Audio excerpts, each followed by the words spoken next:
상상해 보십시오. 프랑스 인구 전체를 수용할 수 있는 아파트가 지금 중국에서 텅 비어 있습니다. 6,500만 채, 불이 꺼진 창문이 수평선까지 이어지는 도시들, 그리고 이 아파트들 사이를 지나 광동성의 공장지대로 가보면 풍경이 바뀝니다. 어제까지 멀쩡히 돌아가던 공장문에 자물쇠가 채워져 있습니다. 2025년 1월부터 5달 동안 광저우에서만 72,769개 기업이 폐업 등록을 했습니다. 하루 평균 482개, 밤사이 사장이 도망가는 이른바 바오르 사태가 중국 인터넷을 달구고 있습니다. 같은 해 중국에서 태어난 아기는 792만 명, 전년보다 17% 급감, 부채는 GDP의 302%를 돌파, 소비자 물가 상승률은 연간 0%. 그런데 더 놀라운 건 중국 지도부 스스로가 이걸 인정했다는 겁니다. 2026년 3월 양회, 리창 총리가 인민대회당 연단에 섰습니다. 근래 보기 드문 엄중하고 복잡한 국면에 직면하고 있다. 그리고 곧이어 1991년 이후 가장 낮은 성장률 목표 4.5%에서 5%를 제시했습니다. 중국은 지금 안에서부터 무너지고 있는 걸까요? 아니면 밖에서 조여오는 압박 때문에 흔들리는 걸까요? 정답은 동시에입니다. 오늘 이 영상에서는 미국 기업연구소 AI의 최신 보고서, 블룸버그 데이터, 한국은행 보고서를 토대로 중국 경제를 안팎에서 동시에 조이고 있는 7개의 시한폭탄을 하나씩 해부합니다. 중국에서 집은 단순한 주거 공간이 아니었습니다. 노후 자금이었고, 자녀 교육비였고, 결혼 조건이었습니다. 중국인민은행 2019년 조사에 따르면 도시가계 자산의 약 70%가 부동산에 묶여 있습니다. 미국은 25%. 중국인에게 집값이 떨어진다는 건 월급이 깎이는 게 아니라 통장 자체가 사라지는 것에 가깝습니다. 그리고 지금 정확히 그 일이 벌어지고 있습니다. 중국 동북부 허강, 한때 탄광도시였던 이곳에서는 지금 50제곱미터 아파트를 하나 약 500만 원에 살 수 있습니다. 서울 원룸 전세금의 10분의 1. AP통신은 2016년 3월 중국 젊은이들이 이런 도시로 이주해 조기 은퇴를 하고 있다고 보도했습니다. 대도시에서 집 살 꿈을 꾸지 않는 겁니다. 허강은 극단적인 사례이지만 전국적 추세는 같은 방향입니다. 2025년 신규 주택 판매액은 약 8.4조 위안, 2021년 정점인 18.2조 위안의 절반도 안 됩니다. 반토막이 났습니다. 주택담보대출은 2023년 2분기 이후 11분기 연속 축소 중 현장의 풍경은 더 처참합니다. DW는 2025년 12월 르포에서 반쯤 지어진 아파트와 텅 빈 건물이 스카이라인을 채우고 있다고 묘사합니다. 에버그란데 한 곳이 남긴 빚만 3천억 달러, 한화 약 430조 원. 비구이 위안까지 합하면 도미노가 멈추지 않고 있습니다. 돈을 내고 열세를 기다리던 사람들은 뼈대만 앙상한 미완공 아파트 앞에서 전기도 수도도 없이 텐트를 치고 살고 있습니다. 전 재산을 털어넣었는데 집도 돈도 없는 겁니다. 이게 곧바로 지방정부 곳간까지 박살냈습니다. 그동안 중국 지방정부들은 개발업체에게 땅을 팔아서 예산의 절반을 메워왔거든요. 부동산이 죽으니 땅을 사줄 기업이 없습니다. 곳곳에서 공무원 월급조차 못 주는 상황이 벌어지고 있다는 보도가 나옵니다. 비유하자면 중국 경제가 자동차라면 부동산은 엔진이었습니다. 그 엔진이 멈췄는데 새 엔진을 아직 올려놓지 못한 상태. 그게 지금입니다. AI의 데렉 시설스는 한 가지 가능성을 열어둡니다. 부동산 리플레이션. 정부가 의도적으로 시장을 다시 부양하는 시나리오입니다. 2027년 당대회를 앞두고 시진핑이 정치적 필요에 의해 이 카드를 꺼낼 수 있다는 분석이죠. 만약 성공하면 2028년까지 GDP 4.6% 성장이 가능하다는 추정. 하지만 인구가 줄어드는 나라에서 부동산 호황은 어디서든 일시적이었습니다. 2030년대까지 버틸 수 없다는 게 보고서의 결론입니다. GDP의 302.3%. 이건 중국이라는 나라가 1년간 버는 돈의 3배가 빚이라는 뜻입니다. 연봉 5천만 원인 사람이 1억 5천만 원의 빚을 지고 있는 셈입니다. BIS 데이터를 보면 선명합니다. 2008년 비금융 부문 신용이 GDP의 133%, 2024년 말에는 286%, 16년 만에 2배가 넘게 불었습니다. 같은 기간 미국은 고작 8%포인트 올랐습니다. 이 돈이 어디로 갔는지 추적하면 소름 돋습니다. 중국 통계국이 2017년 고정자산 투자액을 64.1조 위안이라고 발표했습니다. 그런데 2025년 통계연감에서 같은 수치를 보니 39.1조 위안, 39%가 사라졌습니다. 달러로 3.6조 달러, 한국 GDP의 2배가 넘는 돈이 원래 없었던 것이 됐습니다. 그리고 이 부채의 비효율성은 단순히 부동산이나 인프라에 국한되지 않습니다. 반도체, 전기차, 태양광, 중국이 굴기를 외치며 천문학적 보조금을 쏟아부은 산업에서도 똑같은 패턴이 반복됐습니다. 반도체 자립을 위해 수백조 원의 보조금이 풀렸는데 그 돈을 노린 가짜 기업들이 우후죽순으로 생겨났습니다. 요식업체, 의료업체들이 간판만 XX 반도체로 바꿔달고 굴골을 빼먹는 사기극이 벌어졌습니다. 전기차도 마찬가지. 팔리지도 않을 저가 차를 무더기로 만들어 폐건물에 쌓아두고 판매 완료로 서류를 조작해 보조금을 탔습니다. 지방 관료들은 성과를 부풀려 승진하고 기업은 보조금을 빼먹고 둘이 결탁한 통계 조작의 카르텔. 빚은 늘었는데 빚으로 만든 것의 가치는 사라졌습니다. 여기에 LGFV, 지방정부 융자 플랫폼에 숨겨진 부채가 겹칩니다. 지방정부가 직접 빚을 지면 법에 걸리니까 유령 회사를 만들어서 지역은행 돈을 끌어다 쓴 겁니다. 카드론 막으려고 캐피탈 대출받은 것과 구조가 같습니다. 스탠퍼드 대학 추정으로 8조에서 10조 달러 규모, 중국 최대 국영은행들이 LGFV에 25년 만기 장기 대출을 해주고 있다는 보도는 해결이 아니라 시간 벌기에 가깝습니다. 그리고 이 금융 시스템의 균열은 이미 표면으로 올라오고 있습니다. 최근 전국에서 수백 개의 지방은행들이 조용히 문을 닫았습니다. 평생 피땀 흘려 모은 돈을 찾으러 간 예금주들이 마주한 건 굳게 닫힌 철문과 경비원들 뿐이었습니다. 은행조차 못 믿게 된 사람들의 돈은 고수익을 약속하는 그림자 금융으로 몰려갔고 그 거대 신탁사들까지 줄줄이 파산 선언. 피해자 대부분이 중산층과 부유층. 하루아침에 전 재산을 날린 이들이 지갑을 완전히 닫아버리면서 내수 침체가 더 깊어지고 있습니다. 통계보다 풍경이 더 많은 것을 말해줍니다. 2020년에서 2024년 사이 중국 유치원 등록 아동 수가 25% 줄었습니다. 1,200만 명이 사라졌습니다. 전국에서 유치원이 폐원하고 외곽지역 산부인과가 문을 닫고 있습니다.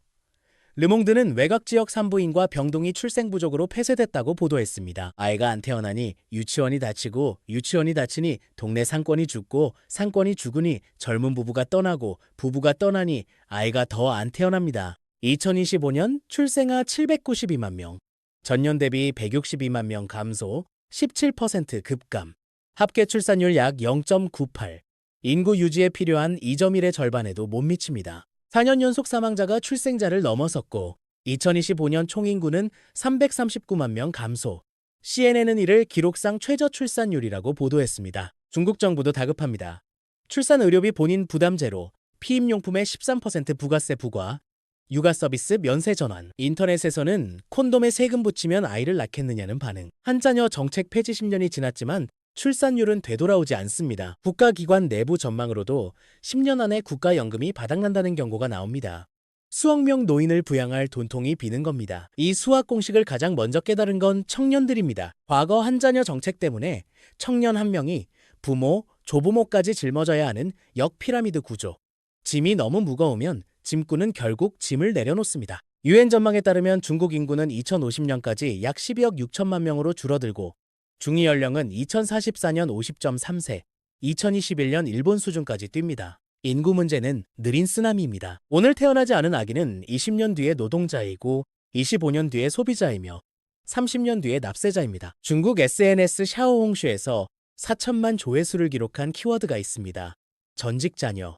영어로는 full-time children이라 불립니다. 대학을 졸업했지만 일자리를 못 찾아 부모님 집에 돌아가 집안일을 하며 용돈을 받는 청년들. 이들의 직업이 자녀입니다. 풍자가 아니라 현실입니다. 2025년 12월 기준 16세에서 24세 비학생 청년 실업률 16.5%, 8월에는 18.9%까지 치솟았습니다. 2023년에 통계 방식을 바꿔 학생을 제외했으니 이전 기준이라면 더 높았을 겁니다. 베이징 대학교 연구소는 실제 실업률이 46%에 육박한다는 추정치를 내놓기도 했습니다. 탕핑, 즉 눕기에서 바이란, 대충 살기로, 그리고 전직 단여로, 취업 포기, 연애 포기, 결혼 포기, 출산 포기, 최소한의 생계비만 벌고 국가가 하라는 노동, 출산, 연금 납부다 거부하겠다는 보이콧. 어차피 열심히 일해봤자 병든 시스템의 톱니바퀴로 소모될 바에야 합법적인 잉여가 되기를 선택한 겁니다. 그런데 여기서 진짜 기가 막힌 아이러니가 등장합니다.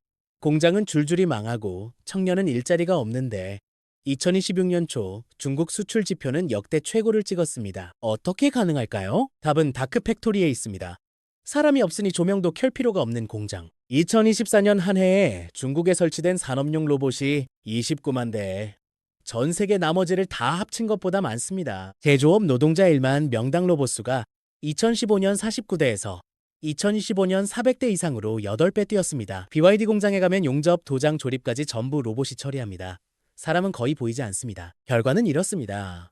중국 제조업 고용은 정점이던 2013년 1억 500만 명에서 2025년 8,500만 명 이하로 축소, 3천만 개의 일자리가 기계에 대체됐습니다. 사람이 일하는 공장은 문을 닫고 망하는데 기계가 일하는 공장 덕분에 수출은 늘어나는 기현상. 공장은 남아있는데 사람은 필요 없는 세상. 광동성 둔관의 창안지는 한때 지역 총생산 1위를 달리던 제조업 허브였습니다. 지금은 셔터 내린 가게들의 행렬, 밀크티 체인도 전멸, 사람들이 모여 춤추던 광장은 주차장으로 변했습니다.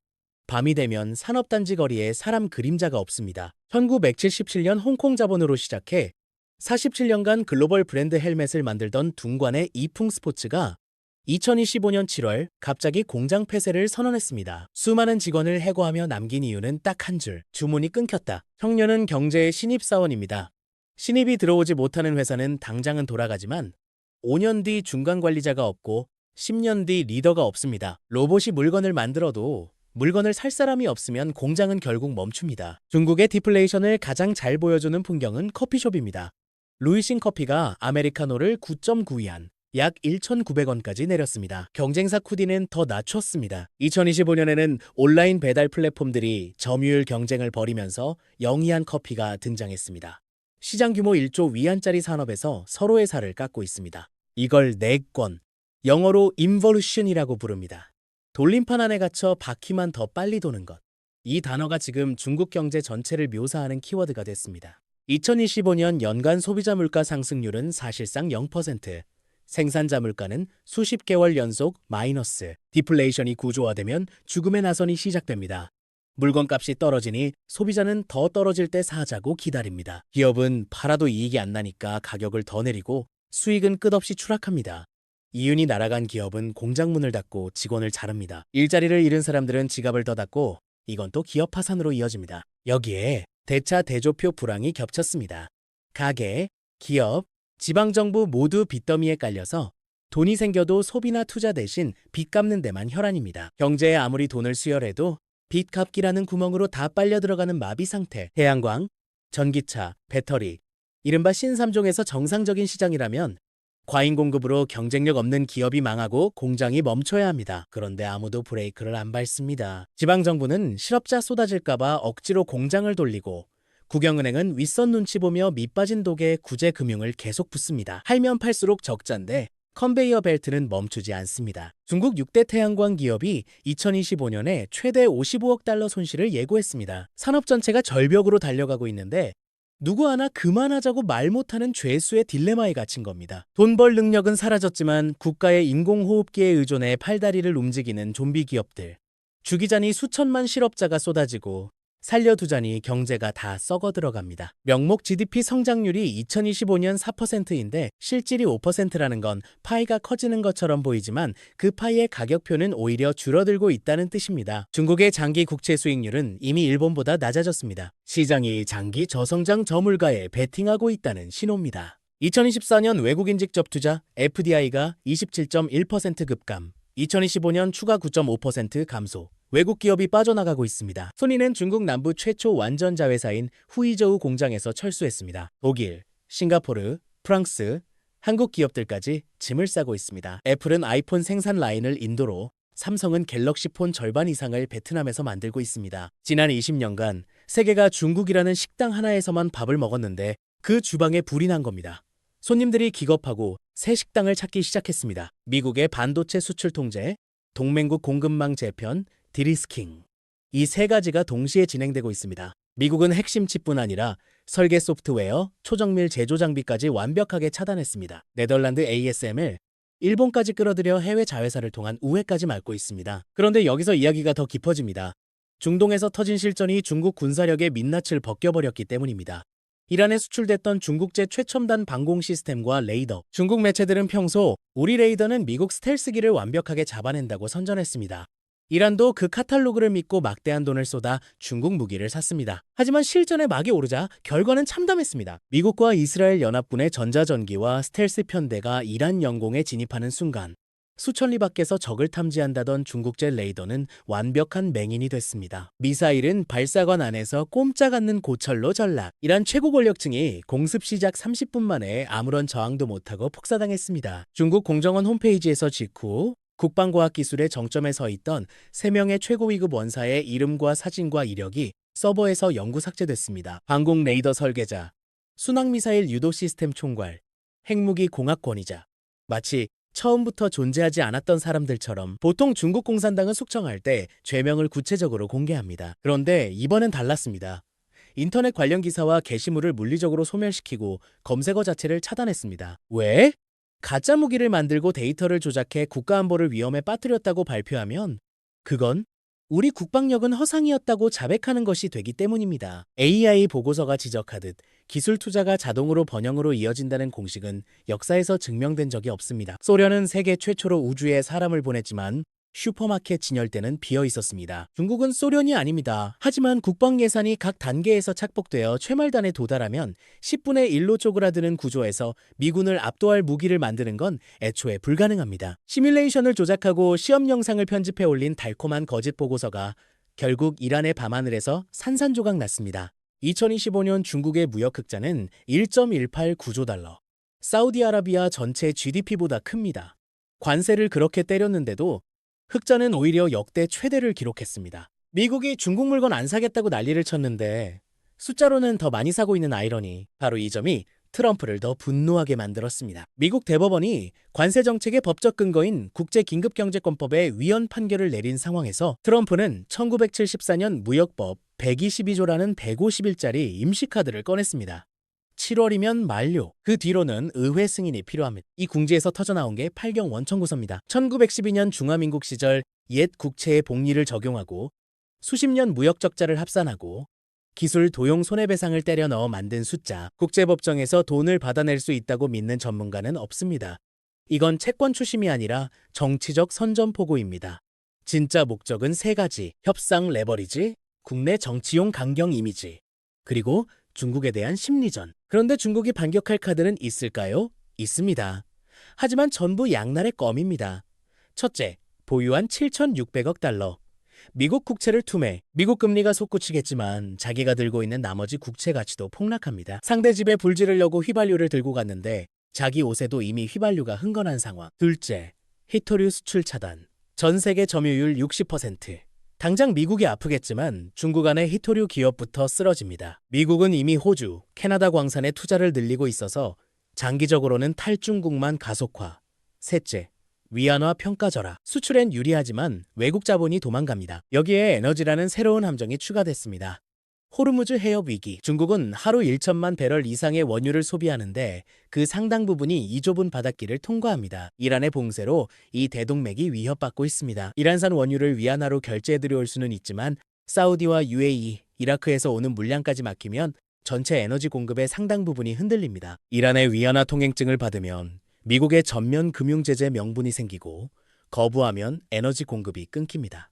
어떤 선택을 해도 출혈이 불가피한 외통수, 국제 유가가 단기간에 40% 이상 폭등하면 이미 디플레이션에 빠진 중국 경제에 스태그플레이션이라는 최악의 조합이 겹칩니다. 물건은 안 팔리는데 원가는 치솟는 상황. 안에서 곪고 있는 상처에 밖에서 소금을 뿌리는 격입니다. AI의 핵심 경고. 교역 상대국들은 결국 중국 생산이 자국 소비에서 더 큰 비중을 차지하는 것을 허용하지 않을 것이다. 수출에 의존하는 성장은 구조적으로 천장이 있고 지금 그 천장에 머리를 부딪히고 있습니다. 여기까지 듣고 중국은 끝났다고 결론 내리기 쉽습니다. 하지만 잠시 멈추겠습니다. 첫째, 중국 붕괴론은 이전에도 틀렸습니다. 2001년 The Coming Collapse of China 이후 거의 매년 등장했고 매번 빗나갔습니다. 중국은 예상을 뒤엎는 능력이 있는 나라입니다. 둘째, 골드만삭스는 2016년 GDP 4.8% 전망, 시장 컨센서스보다 높습니다. 수출, 특히 AI 관련 상품 수출이 예상보다 강하다는 근거입니다. 셋째, AI 보고서 자체도 부동산 리플레이션 시나리오를 열어뒀습니다. 2016년 하반기 부양 시작 시 2018년까지 GDP 4.6% 가능, 소매 판매 5.9%, 고정 투자 플러스 전환이라는 추정. 넷째, 재정 여력. 2026년 재정 적자 GDP 대비 4%, 총지출 30조 위안 돌파. 지방정부 특수목적채 4.4조 위안. 중국 정부의 가장 큰 무기는 아직 쓸 수 있는 카드가 남아있다는 것. 다섯째, 기술의 양면. 로봇과 AI로 수출 경쟁력은 오히려 올라가고 있습니다. 사람 없이 돌아가는 다크 팩토리가 수출을 역대 최고로 밀어올린 건 중국 제조업의 저력이 아직 살아있다는 증거이기도 합니다. 여섯째, 중국은 장기전을 준비하고 있습니다. 미국 국채 비중 축소 지시, 금비축, 이란과 러시아와의 위안화 결제 확대, 달러 패권의 대안을 만들려는 조용하지만 묵직한 움직임이 있습니다. 그렇다면 핵심 질문은 일본의 길을 걷느냐, 다른 길을 찾느냐, 일본과 비교해 보겠습니다. 일본은 1990년 부동산법을 붕괴 후 30년간 의미 있는 성장을 회복하지 못했습니다. AEI가 직접 인용합니다. 1998년에서 2012년 일본 정부에 대한 신용이 8.7조 달러 증가, 이후 4조 달러 감소, 두 기간 GDP 성장은 구분 불가. 돈을 쏟아부어도 성장을 살리지 못한 겁니다. 결정적 차이. 일본은 버블 붕괴 시점에 이미 선진국 수준이었습니다. 풍요한 정체를 경험했습니다. 중국은 1인당 가처분 소득 6,200달러에서 성장이 멈추려 합니다. 풍요해지기 전에 늙어가는 나라. 이게 중국의 딜레마 중 가장 핵심입니다. AEI 장기 전망을 보면 2024년 GDP 18.9조 달러가 2044년 33.2조 달러로 늘어나지만 1인당 가처분 소득은 5,800달러에서 12,700달러, 중위 연령은 39.6세에서 50.3세, 비금융 부문 총부 최대 GDP 비율은 286%에서 355%로 치솟습니다. 20년 뒤 1인당 12,700달러는 현재 말레이시아 수준. 중국의 세기에 부유한 중국이 올 가능성은 매우 낮다는 판단입니다. 다만 이 전망은 시진핑 체제 유지와 시장 개혁 부재를 전제합니다. 급진적 전환이 일어나면 그림은 달라질 수 있습니다. 현 지도부에서 그럴 가능성은 극히 낮지만 불가능하다고 단정할 수도 없습니다. 어떤 전망이든 불확실성은 존재합니다. 다만 데이터가 가리키는 방향이 결코 낙관적이지 않다는 것. 이것이 오늘의 핵심입니다. 정리하겠습니다. 하나, 부동산은 정점 대비 반토막, 6,500만 채가 텅 비어 있고 가계자산의 70%가 묶인 나라에서 국민의 지갑이 쪼그라들고 있습니다. 둘, GDP 302%의 부채 위에 반도체와 전기차 보조금 사기까지 겹쳐 빚은 늘었는데 그 빚으로 만든 것의 가치는 사라졌습니다. 셋, 출산율 0.98, 유치원 폐원, 산부인과 폐쇄, 느린 쓰나미가 이미 해안에 도달했습니다. 넷, 청년들은 전직 자녀가 됐고 공장은 사람 없이 돌아가는 다크팩토리로 바뀌고 있습니다. 다섯, 커피 영위안, 태양광 55억 달러 적자, 디플레이션과 죄수의 딜레마에 갇힌 좀비 산업들. 여섯, 기술 차단 FDI 이탈, 중국제 무기의 실전 실패, 안팎에서 동시에 포위되고 있습니다. 일곱, 1.2조 달러 무역 흑자에도 에너지 함정과 관세벽이 수출 천장을 낮추고 있습니다. AEI는 이 7개의 구조적 압력이 겹치면서 2030년대 후반 실질 성장률 1% 수렴을 전망합니다. 그런데 여기서 우리가 물어야 할 질문이 있습니다. 이것이 한국에는 어떤 의미일까요? 위기와 기회가 동시에 있습니다. 중국은 한국의 최대 교역국, 중국 감속은 우리 수출의 직격탄입니다. 중국의 과잉 생산 물량이 우리 제품과 헐값 치킨 게임을 벌일 위험도 있습니다. 하지만 기회도 있습니다. 미국이 중국 반도체를 막아버린 빈자리를 삼성전자, SK하이닉스가 채울 수 있습니다. 중국 CATL이 미국 시장에서 밀려난 빈자리를 LG에너지솔루션, 삼성 SDI가 채울 수 있습니다. 반도체, 배터리, 조선, 방산, 이 분야에서 초격차를 벌릴 역사적인 골든타임이 열린 겁니다. 위기는 언제나 낡은 질서를 부수고 새로운 승자를 탄생시킵니다. 다음 편에서는 이 이야기를 이어갑니다. 중국이 전 세계에 뿌린 돈의 비밀, 1대1로의 진짜 속내. 이 시리즈가 궁금하시다면 구독과 알림 설정 부탁드립니다. 여러분의 생각을 댓글로 나눠주세요. 중국은 정말 일본의 길을 걸을까요? 아니면 또 한 번 세상을 놀라게 할까요? 경제도생이었습니다.